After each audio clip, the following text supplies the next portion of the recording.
이제부터 아웃소싱의 이해라는 부분을 가지고서 설명을 드릴 예정입니다. 아웃소싱은 기업이 수행하던 기능의 일부를 외부 공급자에게 위탁 또는 주문하는 것을 의미합니다. 이런 아웃소싱을 핵심 역량과 여기 밑에 보이시죠? 핵심 역량 분석과 산업의 중요도라는 두 요소로 고려를 해보면 여기서 산업의 중요도가 의미하는 것은 특정 분야가 산업에서 중요한 성공 요인인가 하는 것을 의미합니다. 보시는 도표에서 핵심 역량과 산업의 중요도가 모두 높은 요소는 내부에서 자체 수행을 합니다. 산업의 중요도가 낮으면 분사라는 형태의 전략을 택하게 되고요. 핵심 역량으로서 낮은 수준이지만 산업에서 중요도가 높은 경우에는 전략적 제휴라는 방법을 택하고 산업의 중요도가 낮으면 아웃소싱을 택하는 전략적 포지셔닝을 보여주고 있습니다. 하지만 기업의 외부 환경은 변화한다는 점도 잊지 말아야 합니다.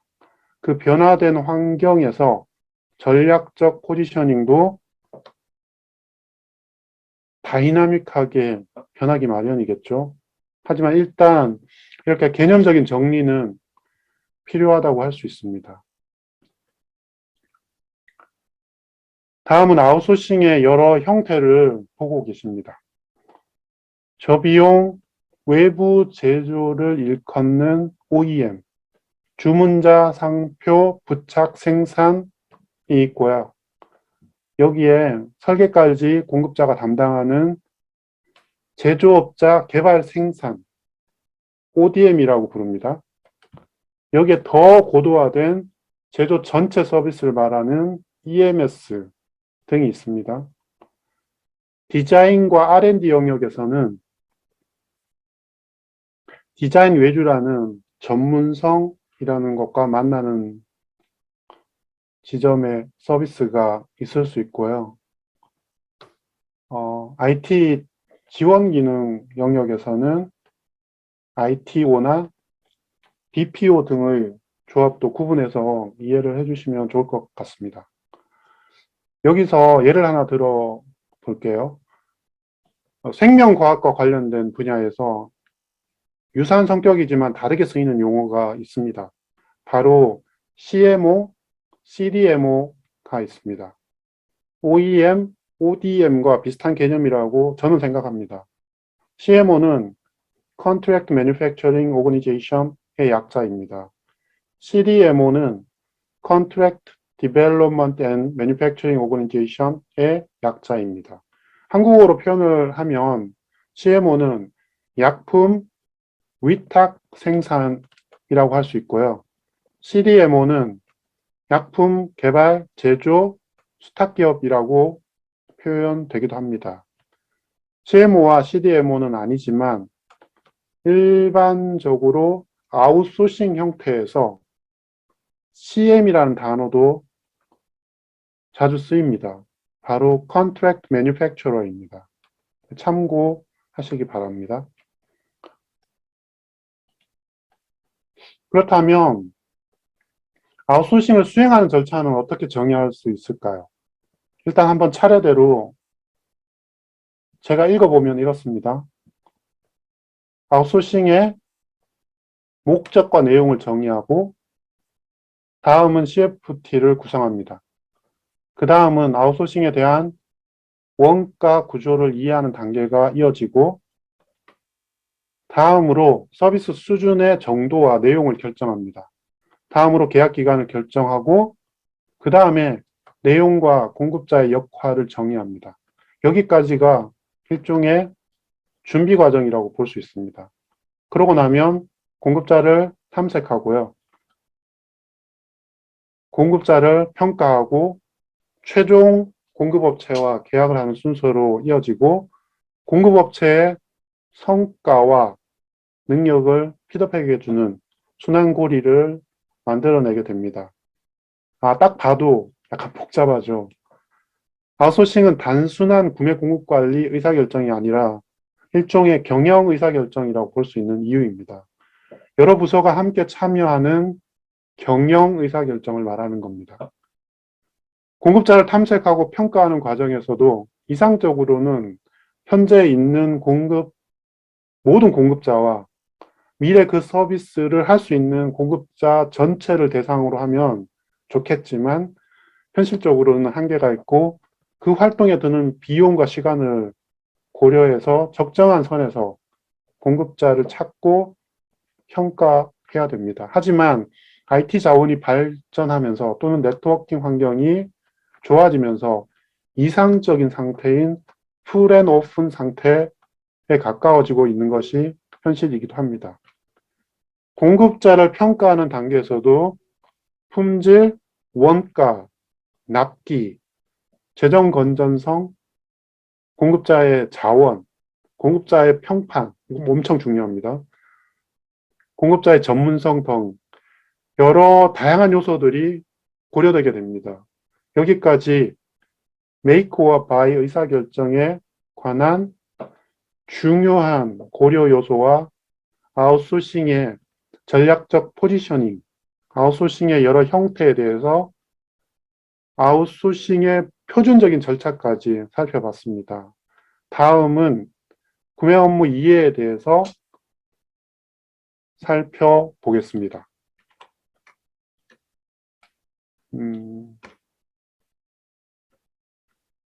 네, 책을 한번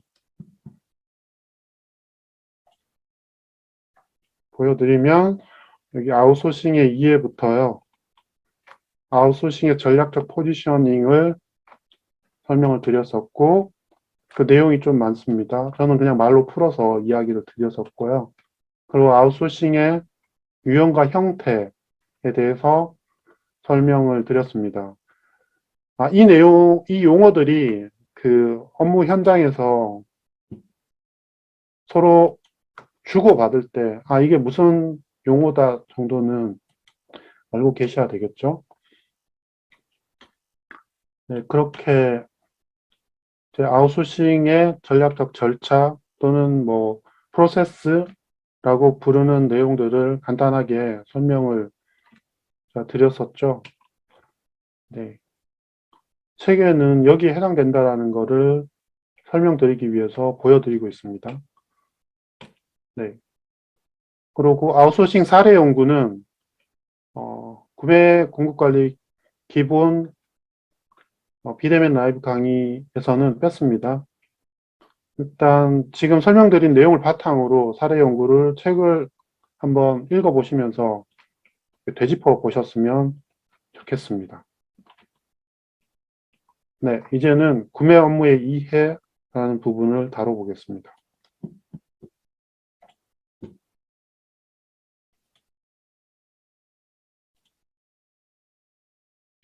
먼저 구매 업무의 표준적인 절차는 어떤 모습일까요? 우린 이걸 구매 업무 프로세스라고 부르고 P2P라고 부르기도 합니다. P2P는 Procure to Pay의 약자입니다. 먼저 구매 요청이라고 하는 PR이 접수되면 구매는 구매 목적에 대해서 생각을 해보게 됩니다. 여기서 공급자를 탐색하는 단계와 평가하는 단계를 거쳐서 공급자를 선택하고 계약을 하고 발주가 나가면 발주 이후에 구매 진행 과정을 점검하고 자재를 받고 검사한 후 대금을 지불하게 됩니다. 여기까지가 구매 업무의 표준적인 프로세스라고 할 수 있습니다. 여기서도 똑같이 공급자 탐색 과정은 IT의 발달로 이상적인 상태인 풀 앤 오픈 상태에 가까워지고 있는 것이 현실이고 공급자를 탐색하고 평가하는 과정에서 쌍방향으로 참여하는 과정이 일어나게 됩니다. 예를 들면 구매자가 RFP라고 하는 Request for Proposal을 요구하면 공급자는 프로포저이라고 하는 형태로 답하게 됩니다. PO가 발행되면 입고될 때까지 여러 요소들이 불확실성 아래에 놓이게 됩니다. 따라서 그 과정을 점검하는 과정이 이어지게 되고 결국에 물건을 받고 검사를 거쳐 대금이 지급됩니다. 검사는 대단히 중요한 의미를 가집니다. 검사를 거치고 내부에 들어오게 되면 그때부터 내가 받은 자재에 대한 책임은 공급자의 선을 넘어서게 됩니다. 그래서 검사하는 순간에 굉장히 철저하게 검사가 되어야 합니다. 대금을 청구하는 방법으로 한국에서는 세금계산서를 발행하고 그에 대한 대가를 지불하게 되는데 세금계산서를 발행하는 방법도 정발행이 있고 역발행이 있습니다. 참고하시기 바랍니다. 때로는 정발행을 선호하는 경우도 있고 역발행으로 업무에서의 오류를 줄이려는 노력들도 있다는 점 기억해 주시기 바랍니다. 공급자를 평가하는 과정에서도 품질, 원가, 납기, 기술, 개발 능력, 재무 능력, 노사 또는 대응 능력, 생산, 사후관리 능력, 정보화의 정도, 경영 그 자체, 그리고 어느 정도 협조적인가 등등 굉장히 많은 요소를 고려하게 됩니다. 예를 하나 들어보겠습니다. 예전에 S백화점에서 근무하는 임원분을 만나서 이야기를 하면서 질문을 한 가지 했습니다. 일을 잘하는 직원은 어떤 직원인지 물었습니다. 그분의 대답은 일을 처음부터 마지막까지 프로세스에 기반을 두고 일을 고려해서 일 처리를 해가는 직원이 자신이 볼 때는 일을 잘하는 직원이라고 하셨는데 참고하셨으면 좋겠습니다.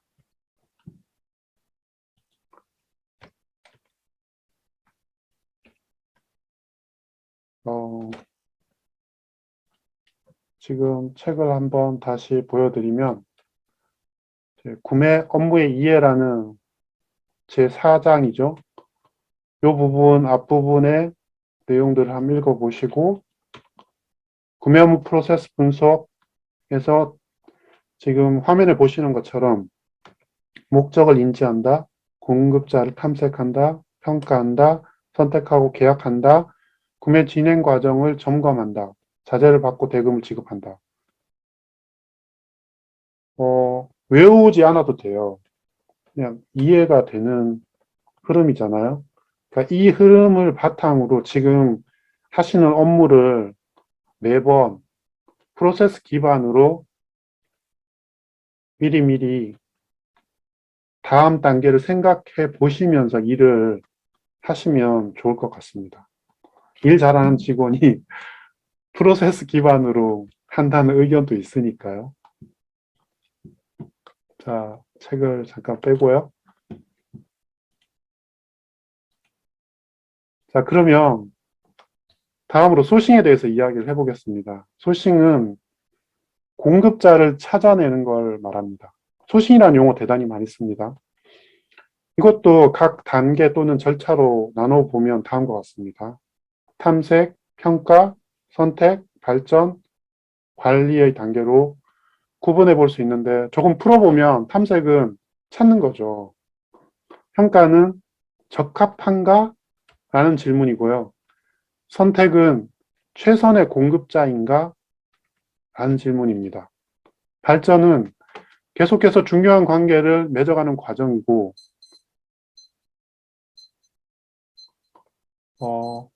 관리는 앞으로 계속 좋은 공급자로 함께 갈 수 있는 모습을 갖추어가는 것이라고 볼 수 있습니다. 책에서 저자는 배우자 소싱이라는 독특한 예를 들고 있습니다.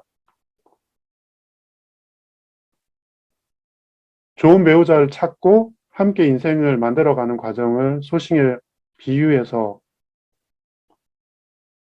예를 들고 있는데